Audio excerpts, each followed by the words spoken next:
Chief Kanu, Ochilo Zon Carbona Rondizon, Raruche Import Incorporation, Major Distributor of Stockfish, Beza USA, Lolo, Lola Uchekano, Osodie Marco, Ezinne, Director, Raruche Import Operation, Hosting USA, Chief Bernard Osigwe, Akuruno, Member People's Club of Nigeria, Boston Branch, USA, Chief Mike Nosu,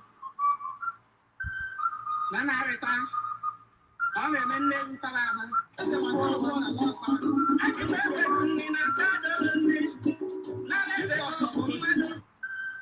Nana Harita, Nana Akaka Mato Branch, USA, Chief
Before.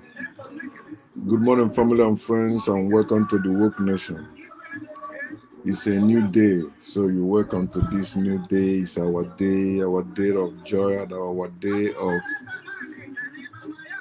peace and prosperity, and we are here to enjoy our life. I'll be speaking on what touches my people, the Biafran people, and it is going on now everywhere online. I see people who some of them used to support Biafra before, but now they are attacking this particular freedom fighter, Nnamdi Kanu. And I've been watching some of them, listening to what they were saying. But I have been making this point. I said, if these people know the struggle, then they will understand what Nnamdi Kanu is doing. But none of them think that a movement is the whole package. So, because they are sheep, they are just looking for a leader, somebody to lead them. So, anyone or any people that come up with a group, they will follow. Some of them don't even know all the details about the group before they join, just because they hear the name and they have a leader, then they join, and they find that they start having problem with them, misunderstanding and all that. With the level of knowledge I operate with, no one can convince me to follow him or her.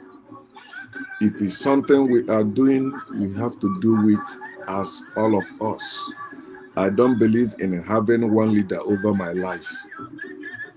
We all are leaders. Then we can bring out somebody to be representing us. And there must not be only one person. And that's the mistake Africans keep making. Depending on one person. And once that person is killed, the movement will just die like that. You're supposed to have, all of you supposed to be leaders in whatever movement you're having. You can speak for that movement.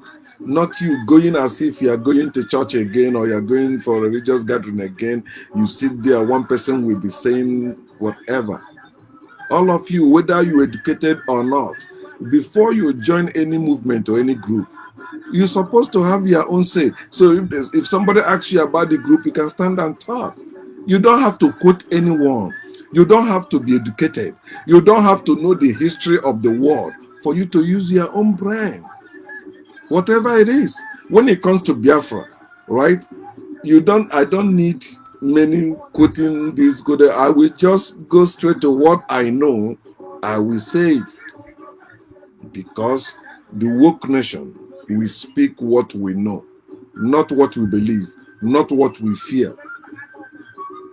So when you join a movement, you don't know all the details about the movement. You must have problem with them. Two cannot work together except they have agreement. It is when you have agreement with people, that's when you will work together with them.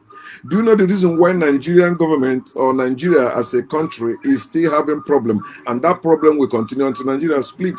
Because there was never agreement between the three major tribes that formed Nigeria, that white men used to form Nigeria. And these three tribes or these people weren't contacted when Nigeria was formed. There was no agreement. Of course, if people of different race or different language or different tribe decide to come together and become one, of course, they have that agreement. You will see how it will work. The reason why Nigeria is not working, because the people that call themselves Nigerian today were not the creators of Nigeria, and they weren't consulted when Nigeria was formed in 1914. Nigeria is a new state or new country or new nation, whatever you call it. So, but these people, were forced to become Nigeria. Nigeria is not found even in their own languages. It's not found in Hausa language, it's not found in Yoruba language, it's not found in Igbo language. And as they said, it was a girlfriend of the Lord Lugard that called it Niger area or Niger area or whatever they call it. But what I'm saying is this: when it comes to moving forward in anything or for anything to work, the people in it must have agreement. It is called unity. When you see the coat of arms of Nigeria, I think they say unity and peace. Where there's no unity, you can never have peace. So you see, Nigeria, there can never be peace in Nigeria because they never have unity at all. It is just a mere word they wrote there, unity and peace. They don't have it. No prayer can unite Nigeria. No prayer can stop trouble in Nigeria. The only thing that can stop all this trouble in Nigeria is Nigeria's split. Let them go back to how they were before white men came and formed them. Then if they decided to, maybe later decided to join again, maybe Yoruba and Hausa will join, or Hausa and Igbo will join, depending, or maybe other people will split. You have many nations coming out of there because people are free to be free. People are free to be themselves. How can people keep preaching freedom? Yet you don't want people to be free. People that don't want to belong to an entity or to a nation or to a country. You say no, they're not going. Why not? Where is that freedom? Where is that even the love of God you are preaching? You preaching that the earth is the Lord. God has given us the earth. Then why can't we live freely in the world? If you believe God exists and He has given us this world, why can't we live freely in it? Why can't people decide to be themselves? Why are you invading other people's land and is disturbing them? You say you don't like the way they're living. Then leave them alone. Live your own life. What makes you think they like the way you are living?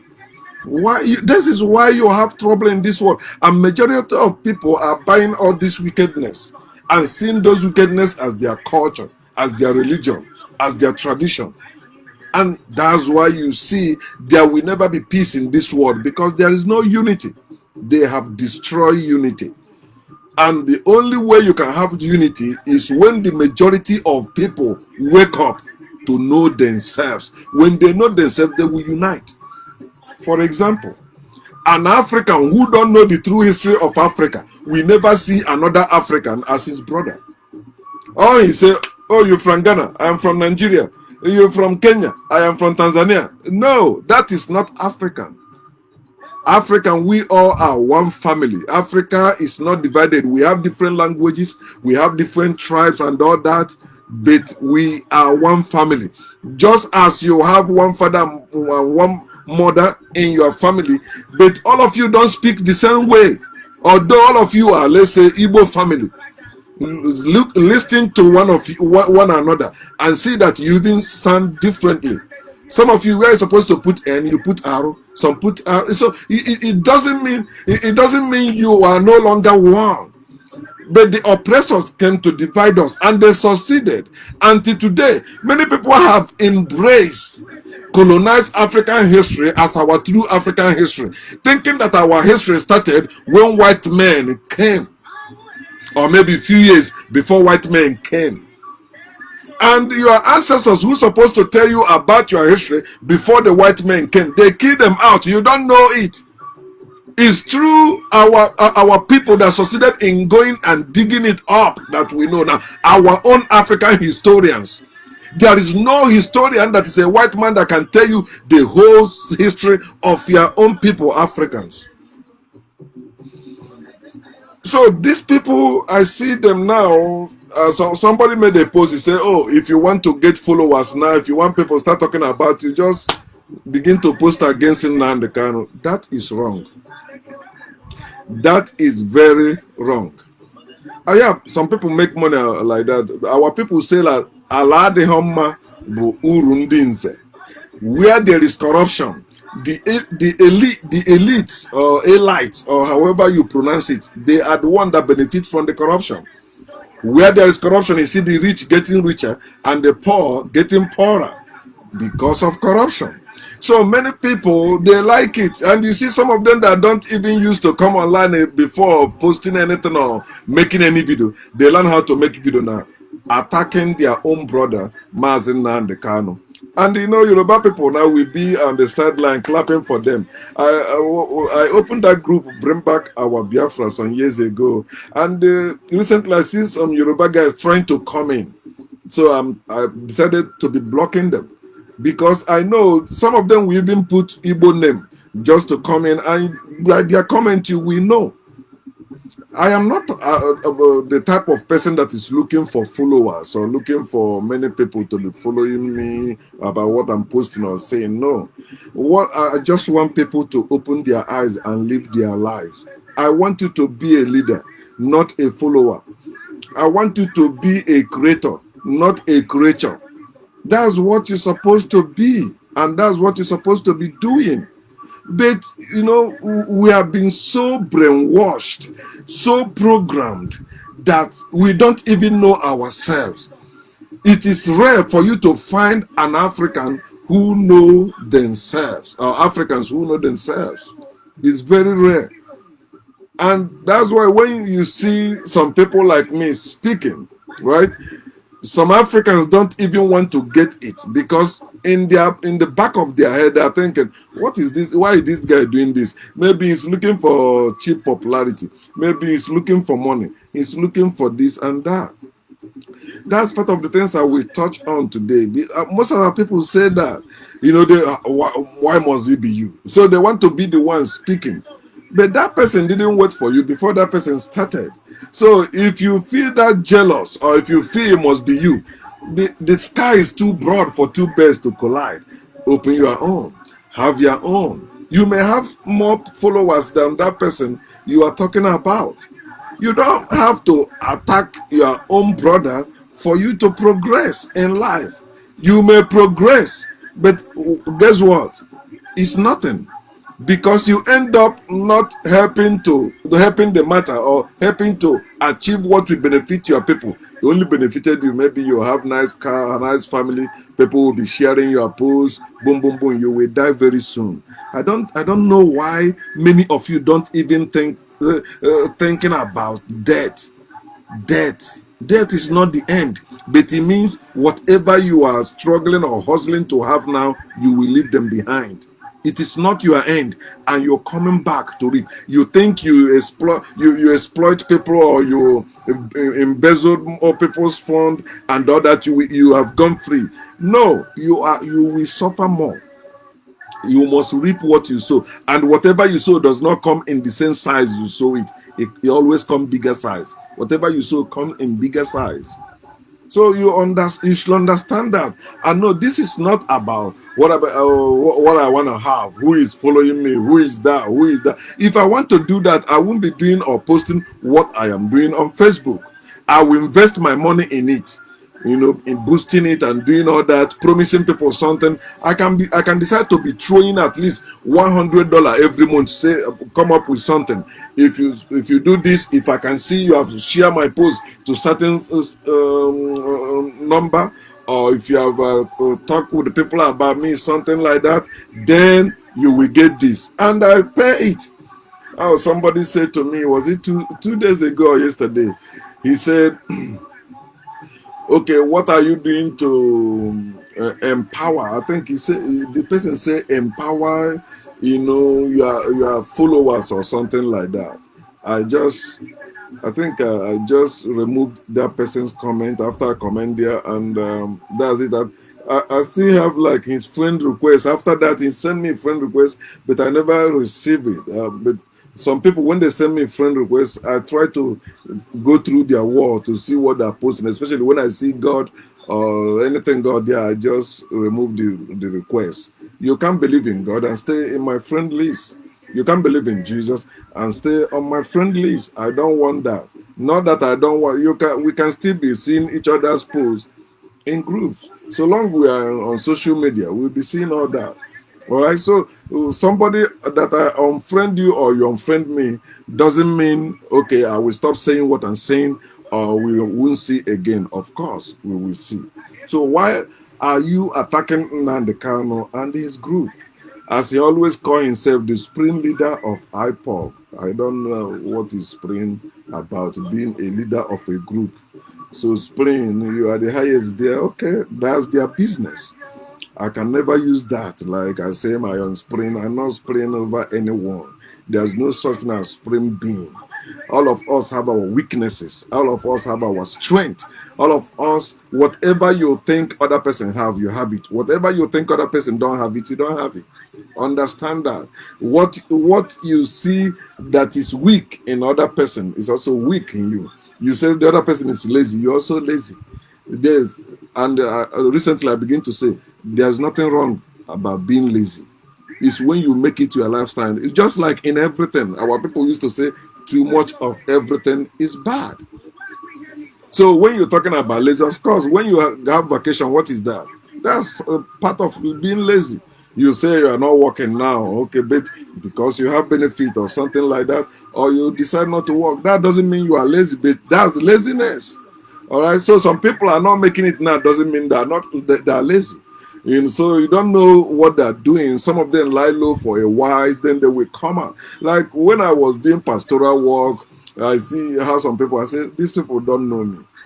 When I was doing business, before I become a pastor or anything, when I was doing business with my father did not give me a dime to start my own, but I was making money. Right? So I know when it comes to business, I know what to do. Till today, if I want to enter into any business, I will do it myself. If I give it to somebody else, the money will go down. That's what I know about my nature. All right. So why are you against Nnamdi Kanu and his group? They are a group of people who have decided to fight for the restoration of Biafra nation. Biafra is not old nation. It's not a new nation. There was a country called Biafra, which Nigeria, with their wicked allies, fought against, committed that genocide against them, killed millions of them to force them, even starve their children, their women to death for them to come and join them. So Biafra is not a new nation. So you are attacking your parents and friends because of what people who do not believe in God. I don't understand what Chukuma Uche is saying. I don't know. It's out of point. You're attacking your parents. I can't be a Christian. It's Christians that attack their parents or Muslims because they love Allah than their family members. They love Jesus than their family members. So I tell one Christian yesterday, she was holding the Bible. I say, read Luke chapter 14, verse 26. She read it. I say, will you obey what is there? She said yes. I say, fuck that. Me, I cannot love my fellow human being I cannot love Jesus more than my fellow human being. I can never hate my fellow human being because of Jesus. So let me continue what I'm saying. Why are you against Nnamdi Kanu and his group? That's his group. They run their group as they want. If you don't like the way they're running it, leave them alone. Don't belong. I'm not a member of IPOB since the one is started till today and till tomorrow. I am not a member of IPOB group, but I am part of indigenous people of Biafra. I am a Biafran.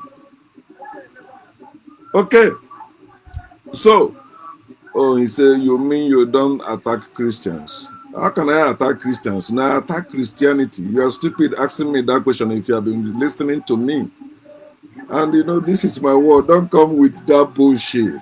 I attack Christianity with all my life, with everything I have, because I was once a Christian, and they will never give me back the money I spend there. All the tithes and offering I spend there, they will never give it to me. The donations, no. I am attacking Christianity because Christianity hate me first. All right, Christianity is a foreign religion against me, and my enemy I will never love. I hate my enemies. All right, so if you think I am attacking Christianity, that's your business. I mean Christians. I mean, you are stupid. I'm not attacking Christians. If you think so, but I'm attacking Christianity. Yes, like I am anti-Christ. I am anti-God, but I'm not anti-people. I'm telling people to wake up and trash God. It's my post is there. So and if you say who claim people are attacking Nnamdi Kanu because of what they get. Now, what is his name? Let me see. Okay, I use attack because you invented it. Okay, I invented attack. Now, let me do the needful. You know what I wanna do, right? Watch out.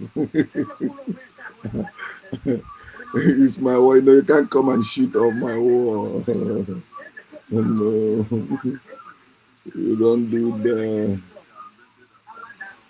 Oh boy, see. Well, how do I do this shit now? Oh man, you so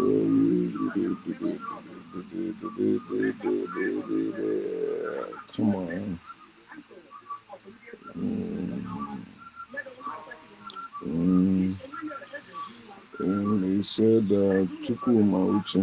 Let me go it this way. Chukuma Uche, Chukuma Uche, yeah. He's living on my friend list. Bullshit. Get out of my friend list, idiot. Yeah. Don't let me delete all this your useless nonsense you commented there.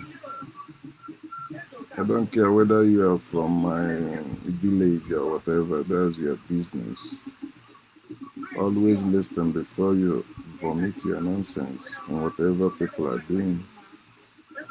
If you don't know, ask question and pay attention to get the answer. So when people say the truth about Nnamdi Kanu, you call it attack. You see that stupid person.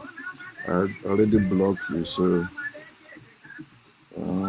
the jealousy in their eyes against Kanu is so obvious, especially from the boy from Turkey.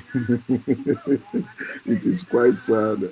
I don't know why I am not even a IPOB member, but I support him. Of course, when it comes to Nnamdi Kanu, I tell them, so long Biafra is concerned, I support everyone that is agitating for Biafra restoration, freedom. It doesn't matter the name of the person.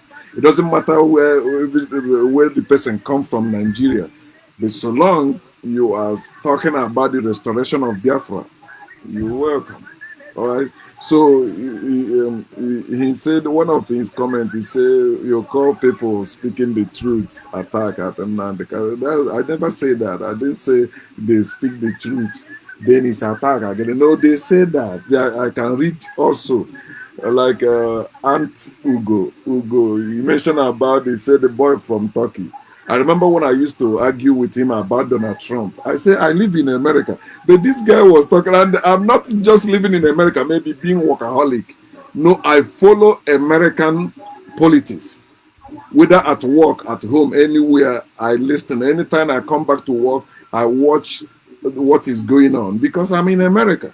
But I know that they cannot put food on my table. I still have to go to work. But if I want to carry it on my head, then I have to, like, say I want to have position in that party. If not, you're just wasting your time supporting it. There's no all these things. So when that's why when it comes to him, because he's my brother and I like his boldness, he won't share screen with me here. So I always like to talk what I know. What I don't know, I'm not talking it. I watched his debate with one guy. The guy was was in Italy. So, and I like the way the guy was handling it. And I said, now this is what because he was saying that Nnamdi Kanu is not doing what he's supposed to. So many things I learned from there. I say, yeah. So if Nnamdi Kanu is not doing, what's supposed to be done, then what are you doing? Then he said that Nnamdi Kanu, the way things are now, Biafra can never be achieved. But one thing people are supposed to know, there's what is called sowing seed and bearing witness. That doesn't mean, you are not bringing weapons and going to fight. You are not doing anything. No. For those of you that think it is easy to, talk is cheap, go to those people who are dumb and ask them to have conversation with you. You will know that to talk is, how many mistakes you will make just even giving a speech or something. Even sometimes what you wrote down, you still make mistake. People don't know that. You think calling people to wake up is nothing? Oh, you think people will just one day, boom, okay, they have the no. You sow seed. It is not always money, and that's part of what I want to share with us. I wrote it down, and I will go. It's already 27 or 28 minutes, and the time is going, right? So I wish this day will last. But let me continue. All right? As I just practice what I've been preaching. If you come on my wall and say nonsense, I block you, I remove you, period. If you don't like what I'm saying, just go yourself. People that like what I'm saying will listen. I'm not part of the. Some people want people to come on their wall and be talking rubbish, and they keep arguing, and we hear 100 and something thousand comments. But I'm not doing that. If I have only one person or two who can agree with what I'm saying, and we keep saying it without hurting somebody else, without maybe making it as if if you don't join us, you are done. All that. No. I was once like whoever I am talking about. Like when I talk about Christians, I was once a Christian. So I have that experience. I can relate with them, and I can relay when I say something, every true Christian will know I am speaking what is in their mind, because I used to have that mind of Christ. All right? Or biblical mind. So if you come on my wall and talk nonsense, I block you. I am not somebody that is saying, okay, I don't practice tolerance. No, I don't. I don't practice tolerance. I practice fairness. As you come, I will come to you. If you come against me, I come against you. If you come for me, I come for you. Period. It's simple. And that's what we must do to fix this world. Fairness, not forgiveness. Justice, not injustice. Equity, not hierarchy. We have to fix all these things. It takes time. Must it happen now? No, I have been saying that. What I'm saying may not come to pass in my own lifetime, but in my next lifetime, we keep dying and coming until we have the Biafra. So the guy in Turkey, Ijere, my brother said, he said that because I know when he made that post on Facebook, I used to see before. I'm the one that unfriended him, because I don't want having argument with any of my brother or sister online, especially on this my regular Facebook profile. No, I don't want that argument. No, you go. Whatever you say you believe or you're saying, okay, you can wait. Let me have that my peace of mind and enjoy it. All right. So he said that, do you think, I think he asked it as a question, do you think Biafra will be achieved in 10 years? And he mentioned that in that debate he had with that guy in Italy. It is not about setting timeline. You can't do that. And that's where you see religious people say like God's time is the best. When they don't know the time, they say, no. There is time, like now I want to pack out of this place because this house has been sold, right? Now they are asking me to give them a date I will move out. I tell them I can't give you a particular date until the new place I got tell me this is the date I have to move in. When I sign that lease, right, then I know the date. I will begin to tell them this is the date I am moving out. I begin to put my things together, and that date comes, I move out. So nobody can come up and tell you now we have that. You see how many times have they said we have Nigeria? Biafra. No. Anyone that tell you we have Biafras very soon, it's like telling you Jesus is coming very soon. Jesus never existed. Biafra existed. So, but there are forces fighting against the restoration of Biafra. There are forces, Nigerian army, with their allies, the British government, the American, all the people that are benefiting from Nigerian government, even our own people who are connected to Nigerian government, they are fighting against Biafra restoration. Those that have properties in the north, in the west, yes, they are also fighting against Biafra restoration. They will tell you, no, let us stay one Nigeria. Now, one Nigeria is good. They think about their family before their people. They think about their own prosperity before their people. So you see why you have that many enemies inside and outside. Right. So Nnamdi Kanu have these old enemies. You know the old enemies of Nnamdi Kanu? Nigerian government and their allies. And Nigerian government uses Nigerian army or Nigerian forces to make sure they get him down. And remember, when it comes to Nnamdi Kanu, I say he still owe me explanation. I think two explanations, right? Number one, how did he escape when those armies came to kill him? He escaped and they end up killing many people there, about 28 or 30 people. They killed them. Nnamdi Kanu escaped. How did you find yourself outside Nigeria and we begin to hear from you in Israel? If you have been following me, I've been saying that many Nnamdi Kanu followers were attacking me that time. I say, I know what they're doing, so I'm good. Okay, but I've said what I said, and that's where I stand till today. I haven't had Nnamdi Kanu explain how he escaped. He's supposed to. That's what make us supposed to be following factual truth. It's something you can explain, and everyone will hear it. If you are hiding it, I don't follow. I don't join anything that is done in secret. It's been called cult, and you're supposed to know that every movement is a cult. If they are not a cult, everyone will be knowing everything they're doing. It's a cult because you hide it. And there's nothing bad about having a cult. But thinking that you are cult is the only one, or maybe any other cult that is any person that is not does not belong in this cult, that person is nobody. No, it's not true. So, and the second one is when he made the broadcast that he's going to UK, whatever that time. Everybody was happy. I was happy too. Oh, he's going there. He's gonna come out with some information.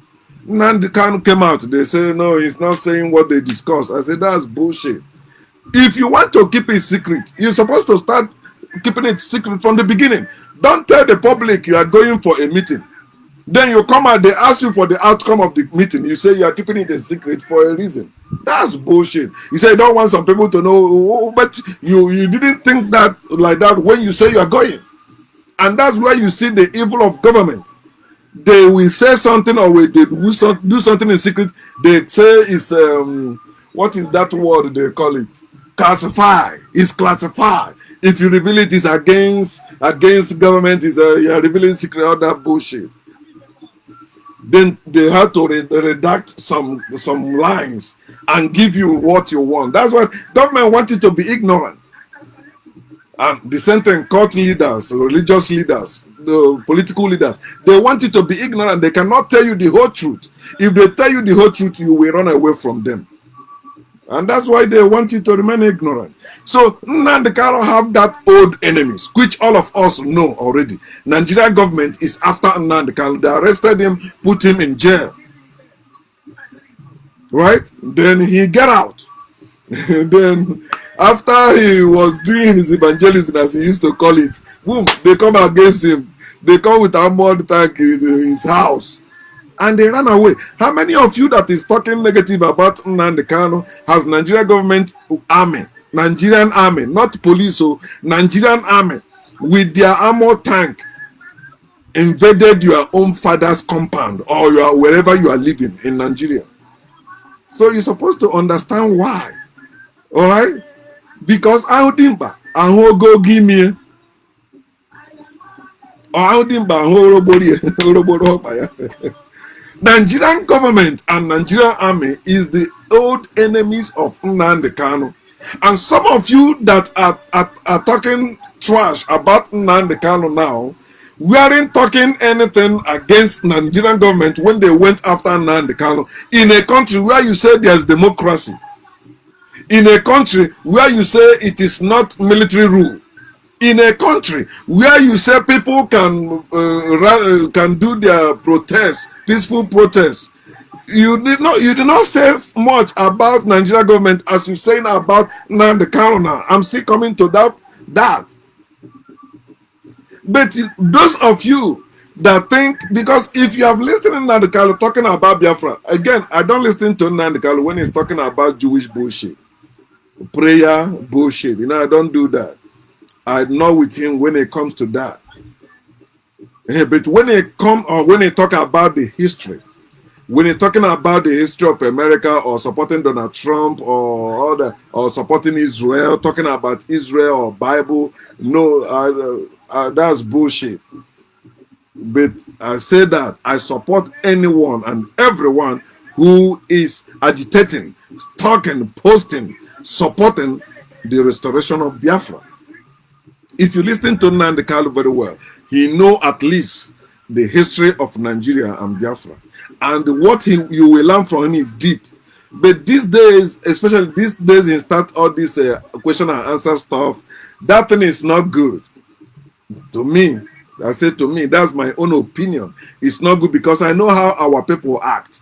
Some of them will come up there and keep wasting his time and talking trash. And some people don't know how to sift. That's how to separate wheat from corn. They can listen to negative something somebody said and run with it and begin to talk nonsense. Before you know it, lies spread faster than the truth. So that's why I said, no, that thing, I will not do it. Question and answer? No. When it comes to, because Biafra stuff is serious. But I say maybe he's doing it under pressure and something, because I had many things going on. People accusing him of embezzlement. People accusing him of betraying or selling Biafra, that Nigeria government pay him, all that bullshit. And that's where I say, so why is it only one person and that one group we are talking about? Before it was myself, now it's IPOB. as educated, as wise you people claim, you, especially you the Igbo ones that claim to be wise, why is it you are not wise enough to create more? Some of you yourself, you are afraid to have more than one Facebook profile. I have many of them and I can create more. It's free, I can create more. Why is it only one group talking, agitating for the restoration of Biafra, and Nigeria government is against them? Don't you know if you have more groups talking about restoration of Biafra, then they may pick one among you and say, okay, let's not work with this one. From there you get it. But no, the one that still stand after all this, he's still standing. You say, no, they pay him this, they do this. Oh, man. But ask yourself, you are still under Nigerian government and you believe in one Nigeria. Or you said, yeah, you're one now, let us work to have one Nigeria. Which year or how long will it take you for you to have international embassy in your own Biafra area, or in that area you call South or Southeast? It used to be Eastern region. Do you have any international embassy there? Do you have any international embassy there? Look at the one they tell you, like Enugu, they say they make it international airport. Go there now and see. Do you know what, or have you forgotten what our people go through to travel to America, to Asia, to Europe? Do you know how many miles we will drive or take to go to Lagos, to Abuja, for us to get visa, to travel, for us to board international plane, to travel, to go to America, to go to... Do you know what our people, the people that come from the Eastern region, are going through? They don't have one in their own land where they can go at least and go back home. They have to go to Lagos or Abuja, have to lodge in a hotel if they don't have any family relation there. And people are suffering. You don't even care about that. All you are talking about, give us president. We want president. We want this. No. Start with that one. Why do they have international embassies in Lagos and in Abuja? Do you have anyone in your place? You don't. Yet you're running your mouth. You think you know what you're saying. Have you listened to Nnamdi stating all this? Have you listened? At least with that, you're supposed to fall in love with him, with the way he make it so plain that even some of you, your fathers or your great grandfathers, don't know that. How about the seaports? How many seaports do you have in your own area? And most of you are the business tycoons in Nigeria. Your tribe, that Biafran tribe, you know, whether you call them from, you know, from Edo State going down like that, all of you doing that business. Why not your own port working? Why did they close down all your ports? You have water also, but they closed down all your ports and open that one in Lagos. You see there, see container falling on each other. Even the road to go to that Apapa wharf now is hellfire. You're done. That's why you see many of our people in Lagos, many of our people in Abuja. You say, come back to home, come home and come and develop Igbo land. Develop where? Nigeria government will never allow that. Let them open that seaport in Iguacha, which you call River State today, and see how many people that will go back.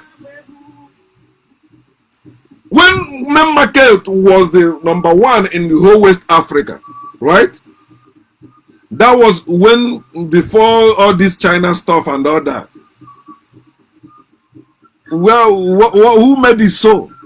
Was it Nigeria government? No. In Nigeria till today, the Biafrans have been standing on their own without Nigerian help.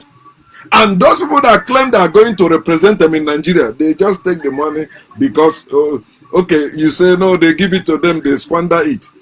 What is the duty of Nigeria government? You give somebody money to build bridges somewhere, the person eat the money. What does Nigeria government supposed to do? Don't they supposed to make sure that thing is done?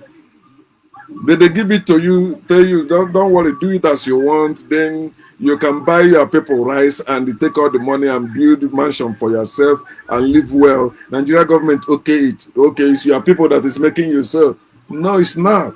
is still part of a plan and evil Nigerian government to keep you poorer. Where is your own working seaport? American embassy in your own area. In America here, you have many Igbos and Yorubas in America here. Let me use the term Easterners and Westerners in America here. So why don't we have American embassy in Anambra State or in Imo State or in Ebonyi State? Why don't we have one? But you have American embassy in Lagos. You have American embassy in Abuja. And you say you are one Nigeria. Wazobia. But you have only Wa and Zo. Where is Bia when it comes to international embassy? Where is it? That's the example. Listen to Nnamdi on that area and you will educate yourself and stop attacking somebody who is doing better than you. How about the new enemies of Nnamdi? They are the insiders. And some of them used to claim to be Biafrans. Some of them claim to be members of IPOB before. But they turn against Nnamdi doing cheap attack. I see some of their posts, I laugh. I say, come on. I see like they go and pick what they want from what Nnamdi is saying without even showing everything he was saying. You know, I learned that in America. Yeah, Republicans do that a lot here in America. You say something, they know how to cut off some and run with the other one to tell people, no, you're bad or something like that. So when I read their posts, I shake my head. I say, these people, you can never see me make posts negative against Nnamdi when it comes to Biafra. But when it comes to religion, of course, it's not Nnamdi. Judaism is not Nnamdi's religion. It does not belong to him. He don't control it. No. So I know it's foreign. It has nothing to do with who he is. It's just a belief, and you have your own belief also. It is people like me who don't have beliefs. I don't have belief. I don't. I have knowledge and I need to know. I don't want to believe anything you are saying. I want to know what you are saying. So that's why I say, if you can explain it to me, then count me out. So these insiders keep attacking Nnamdi, their own brothers. And Yoruba people are applauding them. And I don't say all Yoruba people. Those Yoruba people that have been calling the Biafra, you know, some of them say that Biafra died since with their founders. All that. They died. Okay. You believe they died. There's resurrection. There's another life. Don't you believe that anymore? You believe Jesus died and rose again. You believe the Bible. But you don't believe that Biafra will come again. It will come no matter how long it will take. Whether you like it or not, it will come. And those of you that say it will not come, whatever it is that you need in this life will never come. Anyone that said the Biafra will not come, there will be no restoration of Biafra nation. There will be no restoration of peace in your life. There will be no restoration of any good thing in your life too. Whether in this world or in this world, until we have Biafra. The same thing I say when it comes to Nigeria, I say no matter how you pray, no matter how you prophesy, you can say God will say any nonsense to you. But until Nigeria split, worst will keep happening there. Worst things will be happening there. You haven't seen anything yet. You are attacking Nnamdi. Why they are attacking you? Look at your own family. Are you having fun in Nigeria now? All of you running your mouth. Do you have steady power supply? If it were in Nigeria, at least last time I was in Nigeria, I remember in the hotel room where I was doing live video, they take the light. I said, up NEPA. I laugh. They put generator on. Since you see me doing live broadcasts here in America, have you seen them take off the light? So long you are paying your bill, the light stays on. But in Nigeria, you pay all the bills. The light is not on. For some of you will stay months without light. NEPA people come still collecting the light bill. And you are paying it. Because if you don't, they cut the wire and carry it to the office. You are buying generator. I pass my neighbor. I am richer than my neighbor. I have power they don't have. Some people come into your house to charge their phone. And you come to social media running your mouth. There's nobody living in Nigeria or have somebody that live in Nigeria that should be proud of Nigeria. It's a hellfire. You know how you run away to find yourself in Malaysia, in China, in Japan, in Turkey, let me say in Europe, in Asia, in America. You know how you run away. Some of you were fasting and praying. You know how many seeds you were sowing. I want to travel. You know how you conceal it from your wicked, the so-called wicked uncles. You know how you conceal it. You don't want to say it so that nobody will stop you. You believe if you say you are traveling, the wicked people will stop it. Now you traveled. You forget all that. You have forgotten. I will never forget my life experience in Nigeria. And it motivates me to speak, because if I have suffered in Nigeria, I've been in Nigerian jail, prison, I've been in Nigerian police cells, I've been in Nigerian market, I've been in make money in Nigeria, all that. America is not the first place I come and make money. So some of you America or Europe or Asia was first time you handled even 10,000 naira as your own money, or 1 million naira as or 1 million as your own money. Back home, before you travel, how was your life? Some of you are graduates. You also, after you graduated, some of you, your people sell the land, or your brothers send money, then they send you abroad, or you make your, some of you come or run away through church, which is part of what I wanted to do that time. But you see, I came with a lottery visa, so I'm not illegal immigrant. Okay, I came here legally, and that's one of the boldness I have in America. I said, excuse me, because they think everybody from Africa maybe are illegals at certain point before they get paper. I say no. Me, American citizen, I follow the law. I know nobody will come tomorrow and say, oh, no, you enter America illegally. You came through way, and no, I came legally with my family, not just me. Okay. So these new enemies need to stop it. I call them the ignorant ones, or ignorant Biafrans. They are ignorant. They don't know the struggle. Do you know what it means to have that struggle? Say you're fighting for the freedom of your people. You don't know that. If you know, do you know how many people that have killed in Africa fighting for the freedom of their people? Some of you call them African revolutionaries. They killed them. And I still say, you know their mistake. They only know themselves like they are well prepared. How about others?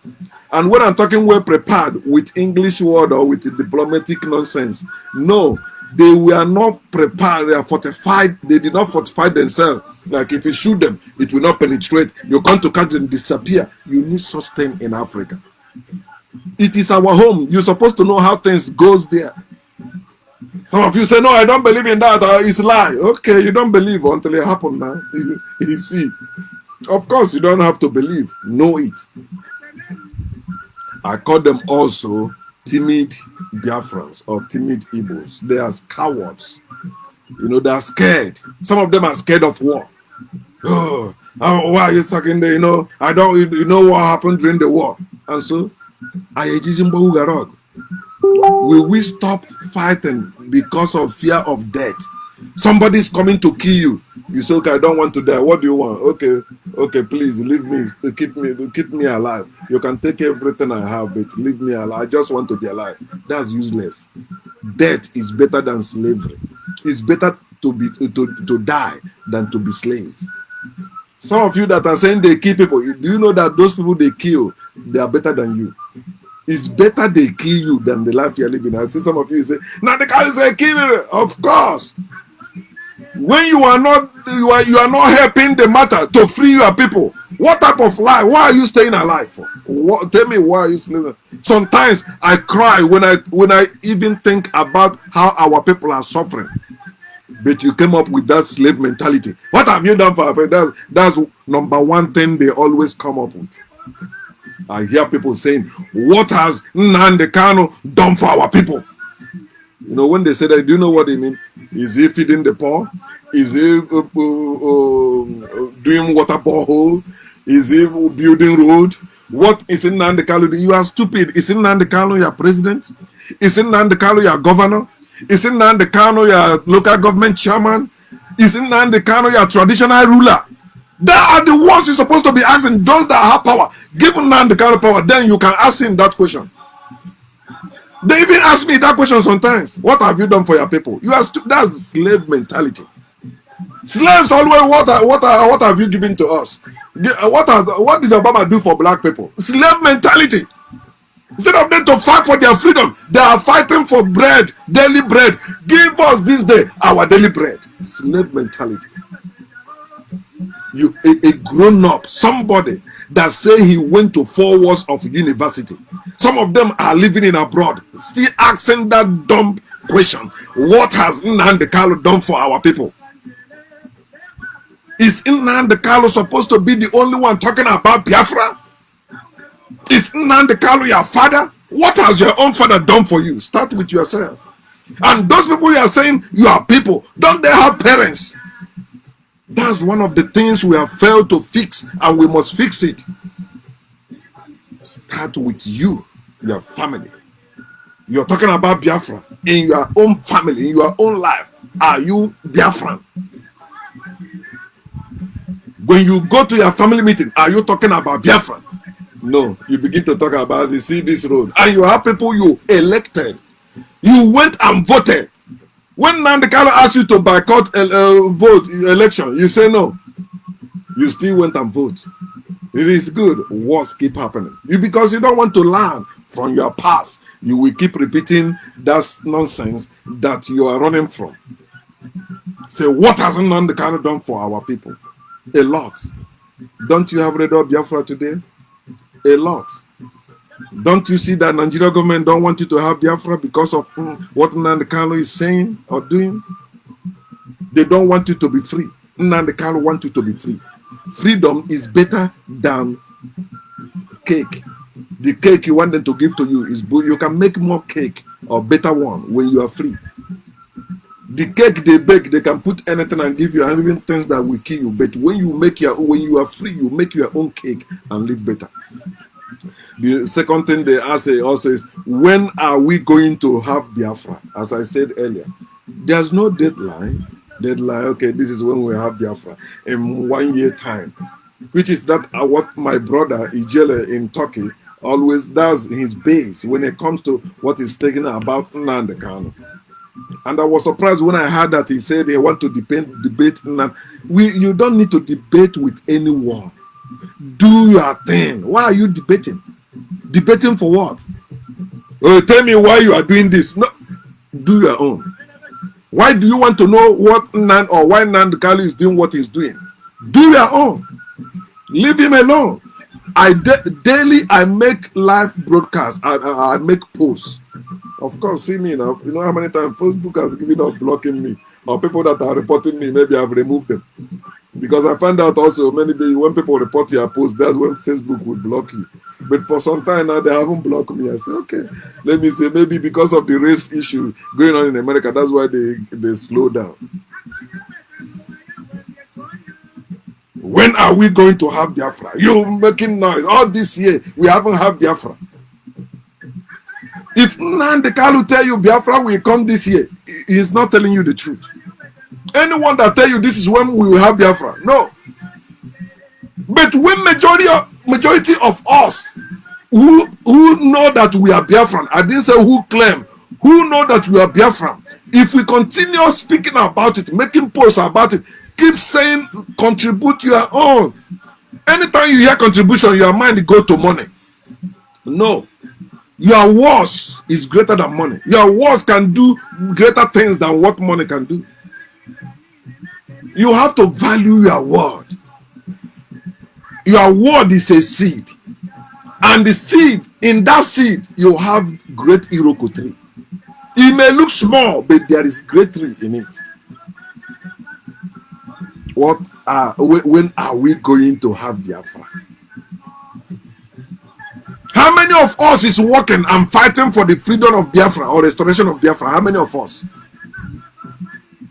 As at the moment, it's only Nnamdi Kanu and the IPOB that are doing that. Others are not showing up.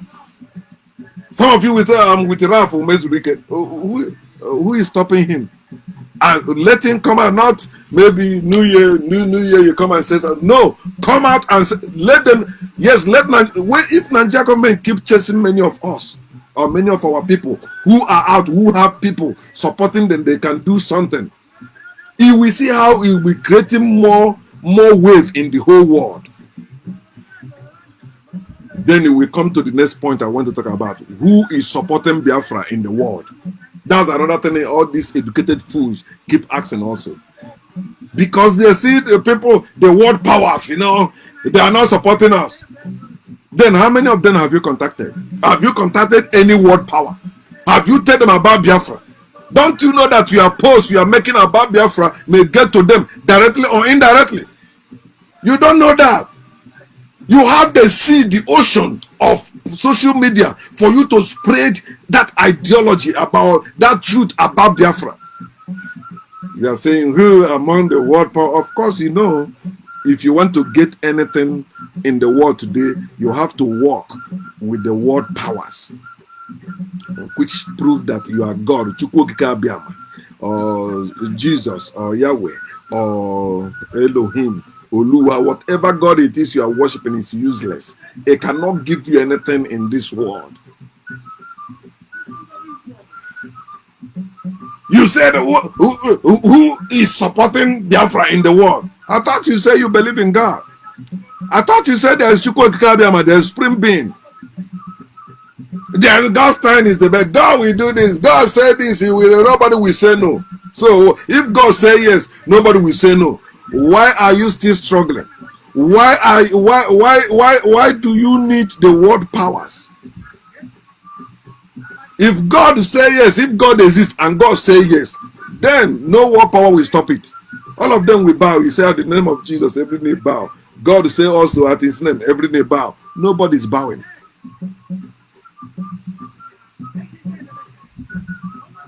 Let me ask you again, among those world powers, have you contacted any of them? Have you?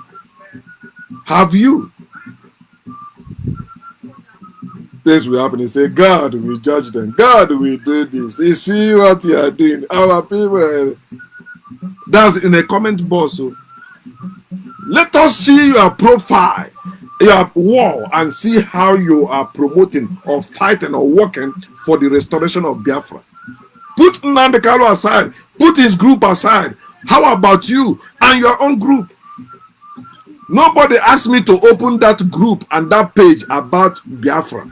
Bring back our Biafra. I opened that page and that group. They have very few people there. It's a seed. I leave it there.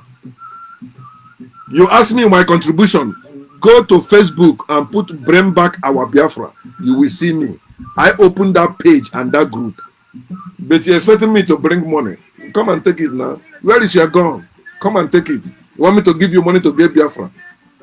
It is ignorant people you will tell that. I know what we have in Biafra land. For you to tell me, oh, I'm not bringing nothing.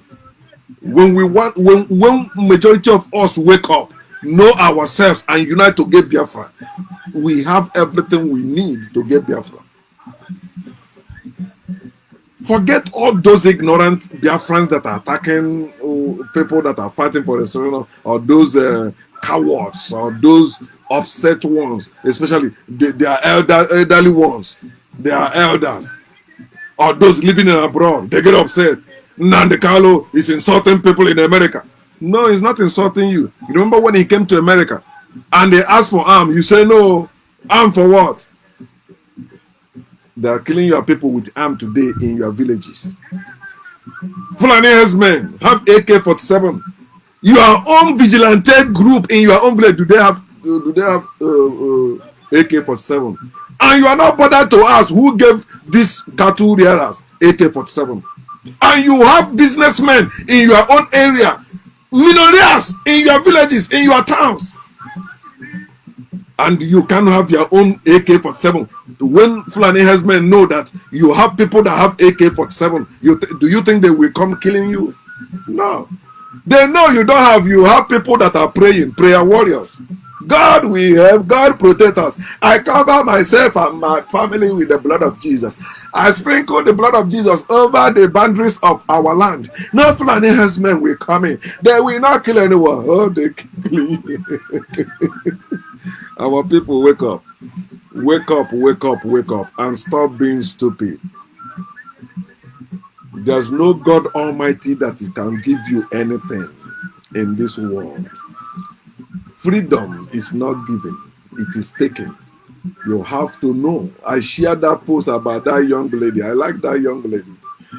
She talked about, he said, the corrupt world. You know, the language they understand or they hear is money and the weapons. That's it. The word powers you're talking about, what made them word powers? Money and the weapons. That's it. You don't have money, you don't have weapons, you are making noise. Biafrans already have money, but they don't have weapons. But they will. We are coming. Of course. We built weapons before, we will build it again. And the world cannot stop us. We will get our weapons. Don't rush it. Don't worry. We are doing that. I didn't say wait upon the Lord. No. Wait for majority of us. Yes, we begin to take places of power. I will still talk about that. Another thing they used to say is this: IPOB is Mazen and the Carlos family thing. It's a family thing. So family thing because they tell you maybe his brother do this, his brother do that. He says it's a family thing.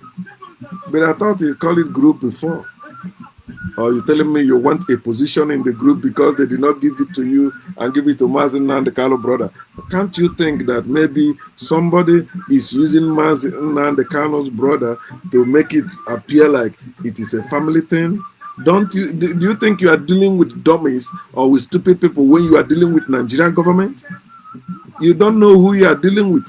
That's why you see those of you Igbos that think that Hausa people are cow. You don't know what you're saying. These people are smart. Just as criminals are smart. Have you seen criminals? Criminals steal what they don't have. They steal from those who have. So they have to be smart to do that. If IPOB is a family thing, then leave them. That's their family. Is your family only family in your village? You see other families. You mind your own family, right? They mind your own. Leave them. Let them. Okay, it's a family thing. Okay, then have your own family. Why are you worried about IPOB being a family thing? Leave them. Those that are there, they will be there. That's it. So understand that if IPOB is a family thing, the question is this: are you among them? Don't they have board of trustee? You know, those of you that went to school, I am not that educated, but at least I'm intelligent, and you cannot beat me with your education, regardless the level you are. Okay, because intelligence was here before education. Okay, I am the firstborn. I am the original. Imitation can never be over me. They have their own group. They have their own leadership there. You say it's a family thing now. Then leave them and start your own. This thing is simple. Why are you fighting over little things? Little things giving you sleepless nights. And you don't know you are emboldening your oppressors. Those who are against the restoration of Biafra want you to be having that trouble. Some of you will share posts. Oh, scandal, rock, IPOB, all that bullshit. Which scandal? What? What scandal? Somebody eat money? Who has been eating the one in your village? Why are you not living in your village? If somebody is not eating the money in your village, the king of your town, is he not squandering your own money? Have you done anything? Because you can come online and say whatever you want or bullshit. You think you know how to talk. Are you talking in your own village? I'm not even talking about my own village, but all of them already know me in my village. So I say, any day I will go to this people meeting, they will be like, this is devil, I don't want to go close to him. Because they know I will explode. One day I will, maybe December time, I will try to go and see their meeting. Because the people in my village, they open something on WhatsApp. So somebody added me there. They are raising money for our hall.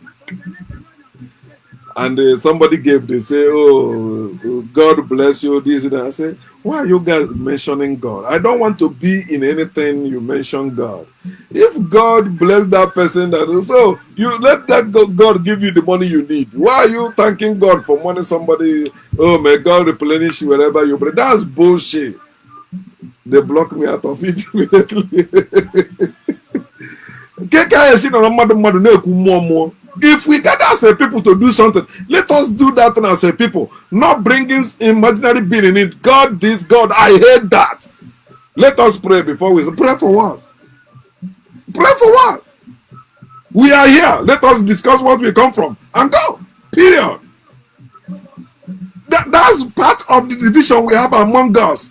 Belief system is destroying us. Belief system is limiting us. Belief system is dividing us. Belief system, you have to deal with it. That's why you don't know your problem. You think your problem is that man or that woman. No, it is belief system.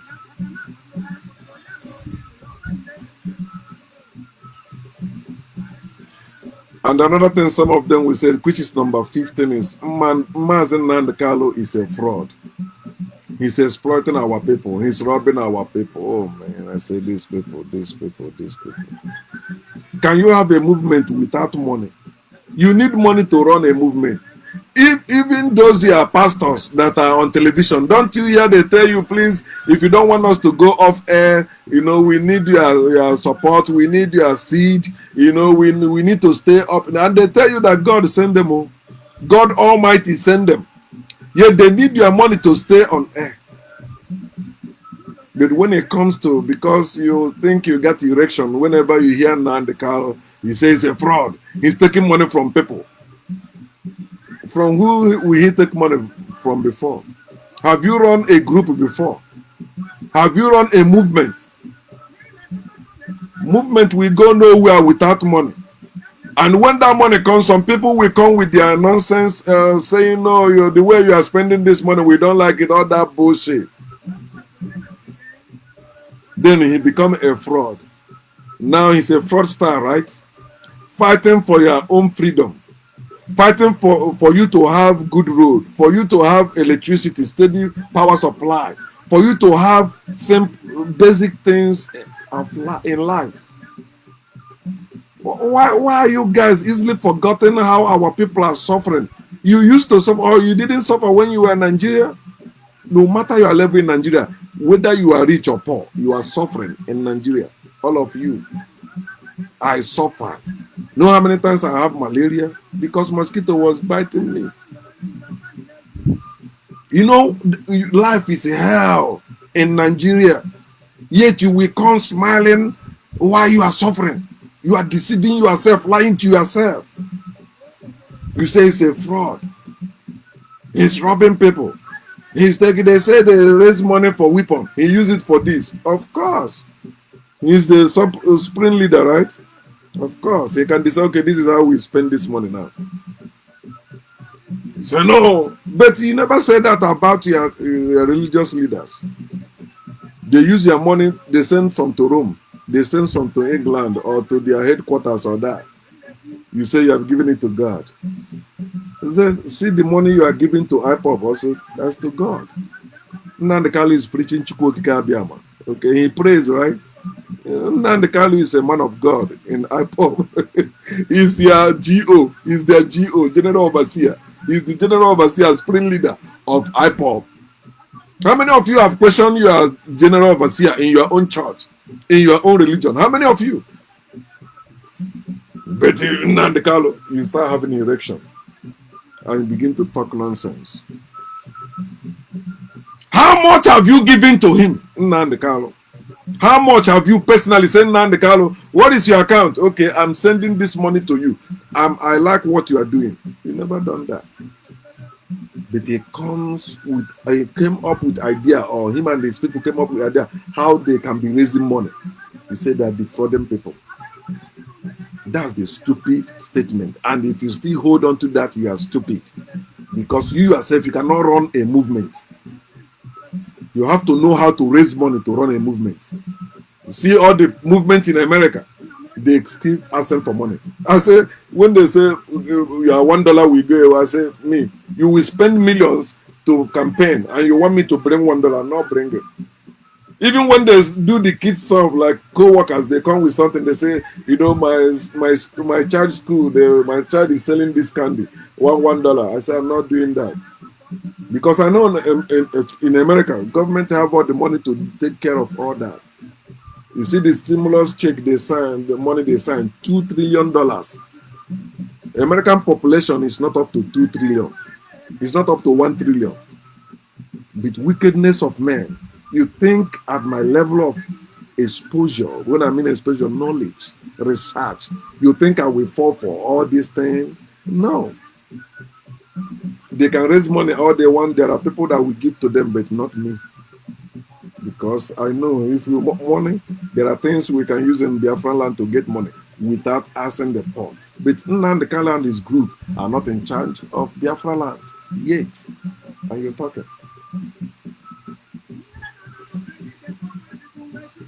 The 61, they say Nnamdi Kanu, that's the new one I just heard. They say Nnamdi Kanu is killing our people back home. You know, when they say that, do you know what they mean? They mean the Nigerian government killing our people, or the Fulani herdsmen, because of what Nnamdi Kanu is saying or doing. And you done that thing, you didn't even think before you make that lousy statement. Nigerian government are killing your people. Fulani herdsmen are killing your people. And that's a country where you say you have president, where you say you have senators, where you say you have House of Representatives, where you say you have people in power. In fact, in that your village, you have Igwe, you have king, somebody that's up, and that they have governors forum or governor group in every state in Nigeria.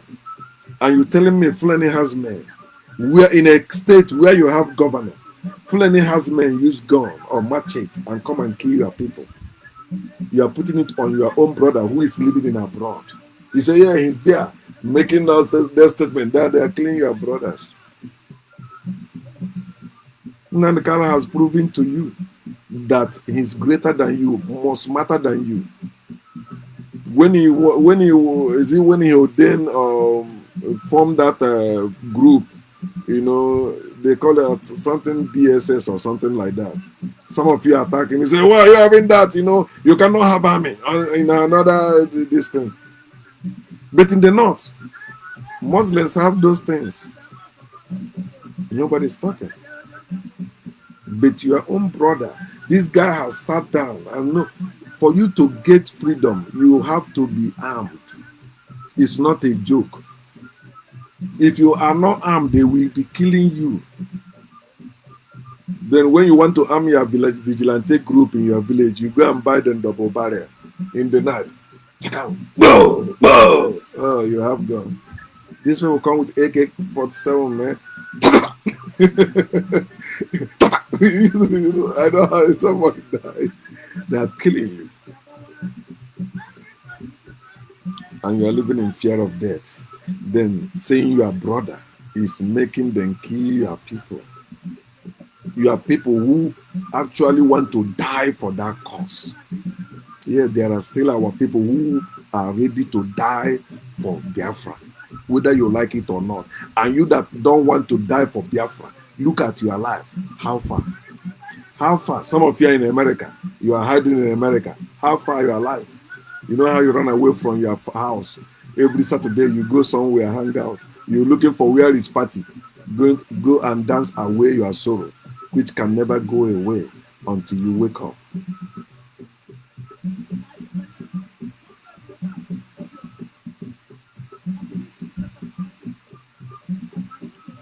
People are using arm, killing unarmed people. You rally, you do rally, you protest. The police shoot at you, kill you. Army shoot at you, kill you. Fulani herdsmen shoot at you, kill you. Boko Haram shoot at you, kill you. And you are putting it on Nnamdi Kanu, who is living in abroad. Had he been in Nnamdi Kanu, lives in Nigeria, he would have been dead a long time ago. The thing that have been keeping him with Radio Biafra and his group is because they are not living in Africa. Had they been there living in Africa, it would have been history. They are living in abroad. And they have people in abroad. Whether you like it or not, they will continue. So stay there, blaming Nnamdi Kanu when the Fulani herdsmen are killing you, instead of you equipping yourself. How many of you are in your villages? You say they are killing your people in your village. Is it not because you ran away from your village? So when they come there, it's only few people. They go to their farm, destroy it, and all that. There's nothing they can do. When men were in our villages, who are they? Even if you don't have gun, you can make plan how to kill them with their cow. They will get away. How about poisoning them? Since you can't have weapon, how about making poison, spread it in the field, their cow eat it, and all of them die? Can you do that? You won't do that. You are waiting for Messiah, Nnamdi Kanu, to come and save you, to come and fight for you, right? Number 7, they say they need Igbo president.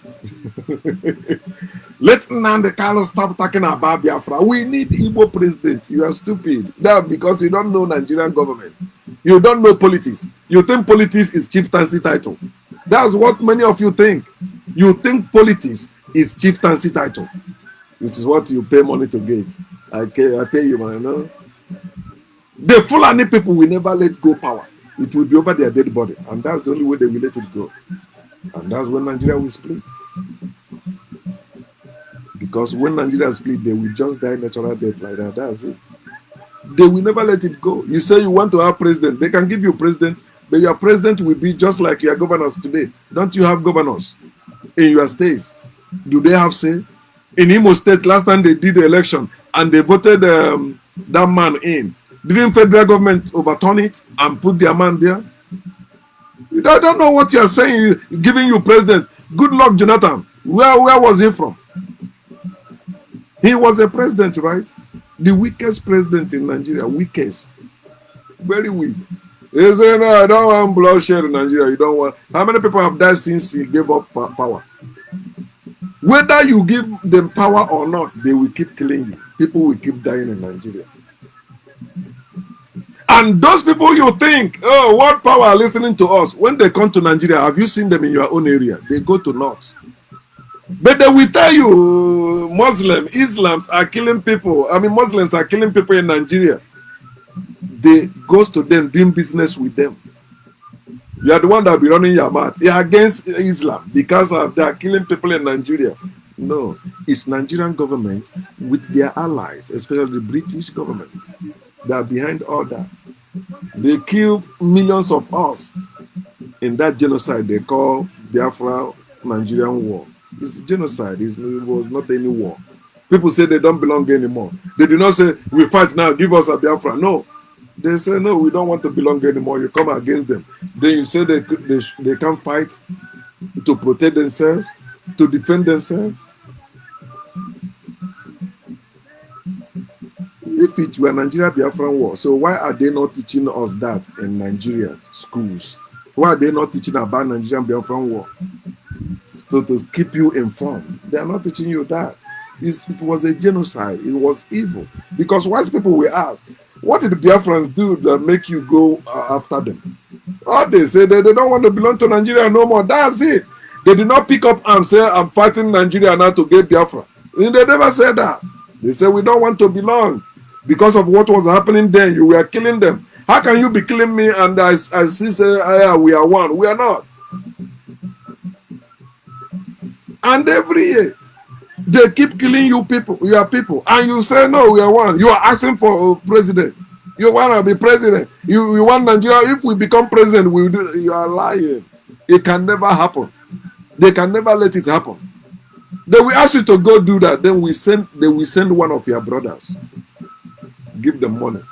Didn't you hear Gowon say that Gowon is still alive, right? He said, had he known that money can make Igbo man or Biafran be against each other, they wouldn't have gone for war. He will just gather some of them, and that's what they are doing today. You that is talking, what is your party? Like the Biafran, those people from Biafran area, what is your own party in Nigeria that all the people in Nigeria government or all Nigerians know that this is the party from this area? Any other party that comes there must fall, but this one keep towering. They had Apga, right? What is happening to Apga now? APC came and taken over, remove PDP, Apga. Is it? I think it's only Anambra State and Imo now that have Apga or something. Everybody's switching to APC. APC. Anambra State may be Anambra and Imo, right? Or Abia may be hard to become APC, but they will split it. So pieces is they will split. They will pieces it because this one will take money. I want money. I want to build my own house. I want to have my own children. I want to have my own money. I want to have my own chieftaincy title. Chief, so. One, Nkijiji. You keep suffering and smiling. You keep having that empty hope. You will have president when we become president of Nigeria. Is it? No, you don't know the power of tribalism. Nigeria don't have democracy, they have tribalism till tomorrow. Any tribe that convince one of the other two tribes to join them wins. The reason why Buhari is the president today is because Yoruba and Hausa join. Igbos, pull your fall. No matter how you, God is saying, good Lord Jonathan. He go to churches, they pray, anoint him, praying, he will win. For we are politics, you are joking. They know God more than you. They know that God does not exist. It's just a game. And they're playing it good, but you think there is that God. No, it does not exist. You say you need president. What happened to your Apga? What happened to even, okay, let's say some of you that used to have PDP. You see how they are crumbling now in your area. So we have to start from, as a political term, grassroots, right?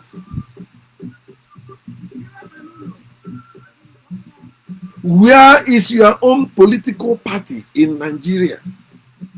Do you have it? But you want to have president. Your president will be member of APC, right? And you know who runs APC, right? And you think he's serving you? Will do you any good? Come on, people, wake up. Come on. When from little I know about politics in Nigeria, MPP and the MPN and MPP. Oh, I was supporting MPP that I know in 80s, early 80s. Shagari, when Shagari, Habonye Gachi Nigeria, Dr. Nnamdi Gachayo, Habonye Gacha Anambra State, Chief Jim Wobodo, Gachayo. My parents don't know when I will just go for their campaigns when they come to DMGS or St. Charles, in all those meetings in Onitsha, all those fields in Onitsha where they do their campaign, you will see me there. And it's this thing that is good. Many people talking about politics, the kids, they don't know. I don't know what is politics. I don't know. I'm supporting MPP power. MPP power. Power to the people. MPP. Mad. Oh, in early 80s, I was in there. We are just joining, joining. Okay, this one we support. This one we win. MPN won, right? That's Shagari, right? Yeah, okay. So Zeke did not win MPP. I did not that because I have my own mind. I don't have to be educated in Western education for me to be smart, for me to know what is truth or what we're supposed to do. You are talking. And some of you believe it is God that choose leaders. Have you seen any country ruled by illiterates these days? They tell you, no, it's not educated. Is there any governor in your state that is not educated in abroad or in higher institution? They say it is God that chooses leaders. So God don't choose people that didn't go to Western school. And that's why we are falling. We need Africans to lead Africa. We need our people to lead our people. Not people that have been brainwashed in white man stuff. You think they will serve you in Africa? They will not. You don't know what one Nigerian stands for. That's why you think if they give you presidency, yeah, you have arrived. No, you don't know. Tribalism, one Nigerian. You don't know what the forces behind them. That's why you're talking like that. So my take on Biafra restoration is this. Let me state it again because some people will say, I don't know what this guy is talking about. What point are you driving at? You know, this thing you're saying, you don't know what you're saying. You're not making sense. Of course, I will not make sense to you, especially those of you that are from Biafra land, that are ignorant, that are cowards, that are upset. I can't make sense to you because these three things I just mentioned blinds you. You cannot see how somebody like me is trying to help you to see your own truth and stop being sheep. Sheep, I mean. All right? So, my take is this number one, which I've been saying from day one, since I start coming on social media to talk about Biafra, I've been saying that all we need is our brain and our resources. As a people, if you know the politics of this world, if you know how people get things in this world, you need your brain and your resources. There are people who have brain. They can come up with ideas how to do things, and they are the people you need to do underground work. Some of them are lawyers and all that. Some of them are educated. Some of them, they can go somewhere, just open their mouth, speak. Yeah, they have brain. They can do that. We need our brain and our resources. It is not gift of God. It is naturally in us. Both these two things I'm talking about, brain and the resources. It's not something you work to get. It's something you have naturally. You were born with a brain, and that resources has been in that land since you occupied that land. It's right there. The resources we need is there. That resources can be converted into money, and use it to get weapon and build weapon. You can make weapons out of those resources. You see, we need that. That's number one. I've been saying that's number one thing we need for the restoration of Biafra. It must be by the Biafrans who have brain and who can use the resources we have to get it. You're talking about war power. You get oil, right? You tell them, okay, we'll give you oil. Make strike deal with them, real deal. Then you show them this is your plan. This is how we want to build this nation. And they see that you meant well. You are not making it up against any other people. Of course, they'll begin to consider it. They strike deal with you, okay. But you have to first gain the control of that your resources. That's where I say have people in power who have Biafran mind. I think that's the next one I want to say. Or later. So know that you need weapons. With that your resources, you can get weapons. With your resources, you can also influence the world powers to support you. But you want to leave Nnamdi Kanu alone to be doing that and his group. Then you are waiting to see what will happen. Are they getting it? Oh, they're not getting it. I'm never actually with them. I think we need one Nigeria. Nigeria will split maybe in 500 years, So let us stop talking. We are making noise. No. What they are doing is not making noise. What they are doing is sowing seed. Yes. That seed, some people who are not members of IPOB will enter politics. And with that mentality, what they learn from what Nnamdi Kanu has been saying, they begin to influence policies that people are making there. They say, no, let us do it this way. Then before you know it, boom. It's a seed, my people. Let us use our brain and our resources as a people. All right, then number two, I said Biafra is bigger than one man or one group. I've been saying that. When you talk about Nnamdi Kanu, I say, open your own group. Open your own Biafra group that is talking about the restoration of Biafra, fighting for the restoration of Biafra. You can open it. Biafra is a nation. It is not IPOB group. It is not my subgroup. It is greater than all that. You are talking about people, indigenous people of Biafra. We are more than one man. We are more than one group. We are a great nation. We can make it real again. No matter how Nigeria government try to scatter us or how they have scattered us and think we never rise again, they are joking. We must rise again. And until we rise, they will never know any peace. They will never know any peace. They will always have trouble. Wars will keep happening there until Biafra is restored. The blood of our ancestors is speaking and fighting against them too. From the ground. From us. You see through my pen. You see what I'm speaking? Yes.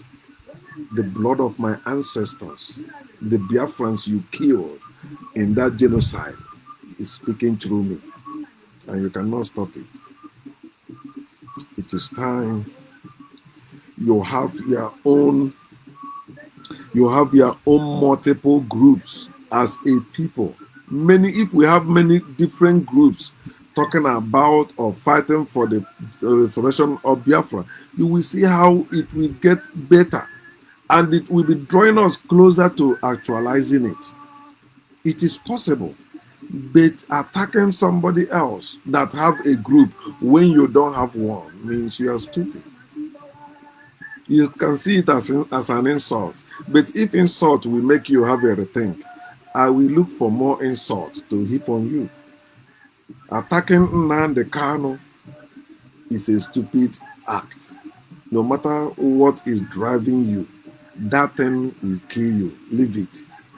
And begin to open your own group. We need more groups talking about Biafra. We need more people talking about Biafra. Positively, not negatively. Don't tell me anything negative because other people also have their own negative thing. We want to have Biafra. The same thing when it comes to Africa. I can never speak against Africans. When it comes to between Africans and the white people, I can never. Black people and white people, I will always support black people, even if black people are wrong. Do you hear me? Because that's where white people has been doing, keeping that power to themselves. We have to act the same way to take it back. I will never be against my own brethren, Africans, when it comes between them and the white people. I support black people. You say they are clean themselves, and so is that your business? Are white people not clean themselves more? You don't know, that's why you're talking. Trash. We need some group of people with voice, or you call it diplomatic group. People that know how to put words in place, and influence people. You can open that group. Some of you are well educated. I've heard some of you speak good English better than me. So why can't you use it and begin to speak? Some people will listen. Some people, they listen to me. First line of the word, they see that I don't put English word in right sentence. They leave me. But you know how to put words. 1, 2, 3. Lay it as bricklayer and they build a good house. Why can't you open that? Use diplomacy and promote the restoration of Biafra. We also need the weapons group, the group that are carrying weapons. Yeah, they have weapons. We have such group. We need such groups in Biafra talking about Biafra. They have weapons. That people we know. Oh, these people have. Why is it only when they talk about data people they show you people that carry grenade launcher and all that? But when you're talking about Biafra, they show you people that carry stick in their hand. We not go clear. We not go clear. That's bullshit. We need weaponized group. People that carry. You see, in America now, Black Lives Matters. Black people start having groups of people that have gun. Gun group, yeah. Why people think they're the only one that can carry gun? No. And that's the only way you can bring them down to talk peace. If not, they will keep killing you. You don't have any group that have gun. We need it in our land. All these rich people in Biafra land taking chieftaincy title everywhere, giving money to musicians to be singing your name and all that bullshit. Soon you will die. You can't equip your own people. Start with your own village. And when I say that, you know what always comes to my mind? Is it in the same village where we are so divided? Christianity divided us in our villages. I am Anglican. I am Roman Catholic. I am Episcopal. I am Apostolic. I am Deeper Life. I am Redeemed. I am this and that. So divided. Vigilante group are the drunken men doing vigilante group, to not even young men. Old men that are supposed to be in their house, relaxing. Don't you know that when it comes to like people defending the community, it's for young people. Young people, their blood is still hot. Not old men, grandfathers, people that have released all their power on their wife and that one in the night. They see the light of car. Oh, this light is too much. They go and hide. Who will die? I don't want to die. I want to die and leave my children. Who are the people you see in the army? People that have signed their death. They say, yeah, I want to die for this country. You have such people that want to die for Biafra. Then they need weapons. Why can't you give them weapons? You say, the government will come. Use their senses. Why is it in the northern Nigeria they have groups that carry weapons, but in the east you don't have? You don't know that. You have to do that. If Fulani herdsmen can carry AK-47, why can't our vigilantes have assault weapons? Why can't they? They say they're selling gun in main market, all that. All the gun they sell, you get chieftaincy title. Now you have gun. You go to an occasion. Pa!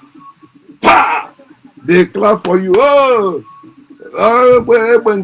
nonsense.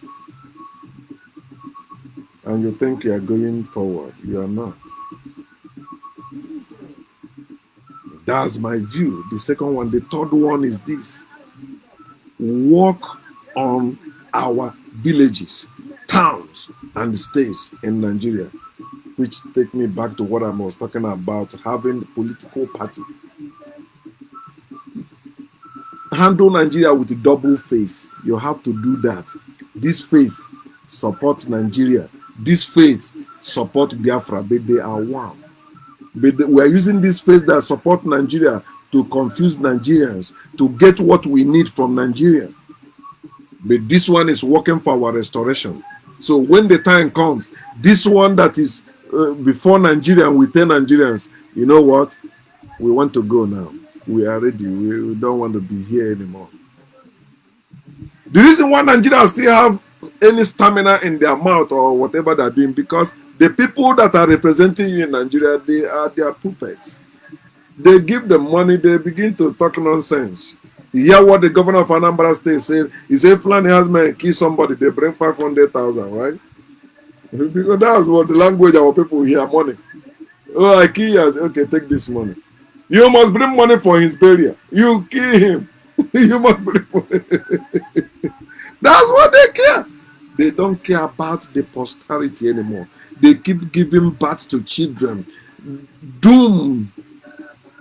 That children that have no future. That's why you see all of them doing anything to make money. They can travel. Some of them are selling their liver just to make money, to go back to their village and say, I'm driving car now. Poverty mentality. Slave mentality.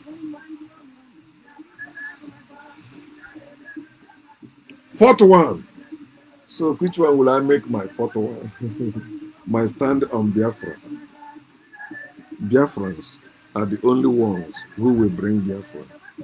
No God will do that. No prayer will do that. When you go to IPOB, you still see pastors there or prophetesses or prophets there. We don't need all that bullshit. Even African spirituality, we don't need it. And whenever you're talking about ordinala or menala, let it be something that includes every one of us, men and women. Anything that separates men from women is cult, is evil. It is anti-nature. It will never do us good. It may work for some times. It's against nature. And because it's against nature, it's evil. But if men and women are involved in it, of course, it will work. because all of them will function well. We were not born to be separated. We were born to be united. And when you are talking about unity, not only for men, it's for men and women among us.